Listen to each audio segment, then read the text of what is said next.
Bum, bada, bum, bum, bum. Hi guys, welcome back to my channel. My name is Pius Jagenda. First and foremost, I would like to thank all of you who have subscribed to my channel. We have just made 300 subscribers, and that is an amazing achievement. For me, someone who has started from 1 subscriber and now I'm seeing that the community is growing to 300 subscribers. This is an humbling moment for me. So today I'm going to be sharing with you tips to avoid beginner mistakes. Let's roll the intro and dive straight into this video.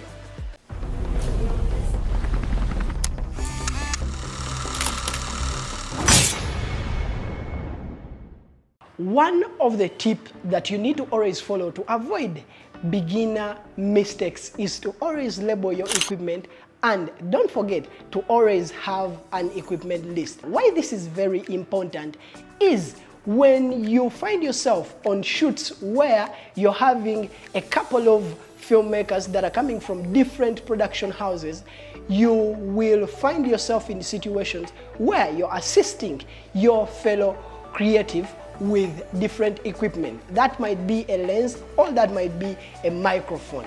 So when you're done shooting, it will be very easy for you to identify your equipment from other people's equipment.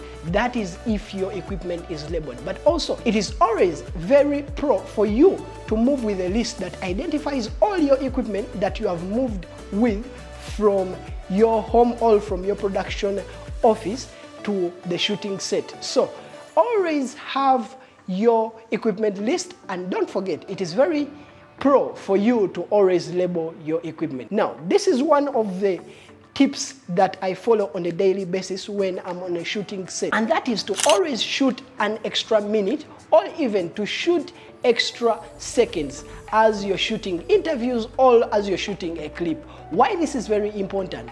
When you are shooting B-roll and you shoot extra minutes, it helps you get stable shots in the middle of that particular shot. So for me, I usually use 3 to 4 seconds of each clip in B-roll clips. So when I'm on set and I'm shooting B-roll, I tend to shoot 6 seconds. That means that when I'm starting to record, I usually get that shake, and when I'm ending the record button, I usually get that shake too. So I will be on the safe side if I shoot more than the 3 or 4 seconds that I will use while I'm editing. That means that the rest, that is the beginning and the end of the clip, it will not be useful and I will not need it because I shot longer than what I needed. Now, in interviews, you will get moments where the person you're interviewing will kickstart the interview as soon as they are asked to start or even to introduce their names. So if you were waiting for them to start speaking and then you press record, that will put you in a moment where you will have to just fix that place that you didn't record, or even that will mean that you will start recording in the middle of certain words that will be said by this person you're interviewing.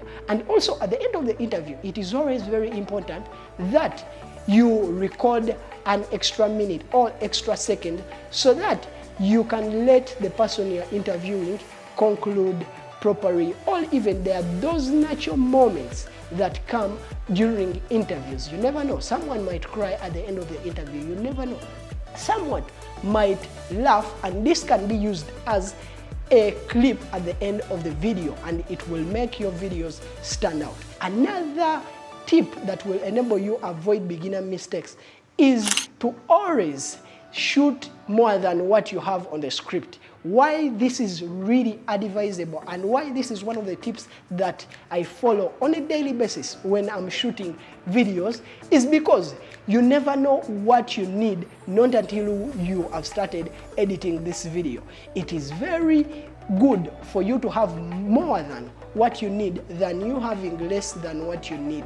Because when you have less than what you need, you will end up reusing the clips that you have used already, or even you will end up using the bad clips because you're left with no option but using whatever you have so that the video is perfectly done. So I advise you to always shoot 2 times than the footage you need. Our last tip to avoid beginner mistakes when you are on a film set is to always plan and shoot for the edit. That will enable you execute the project you have very smoothly.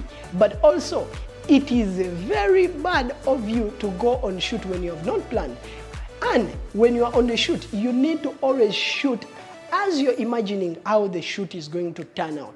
This will enable you have amazing edits. Or even if you're shooting for someone else, they will find it easy to use your clips, because at the end of the day, you shot them with an intention of them being used perfectly in an edit. Or you have short content that is going to fit in the video you're going to work on.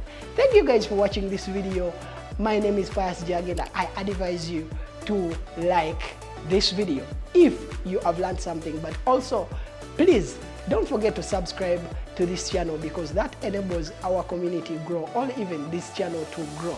And in case you have any question or you have anything you have learned from this video, I advise you to comment it in the comment section below. Thank you for watching. I'll see you in the next video. Peace.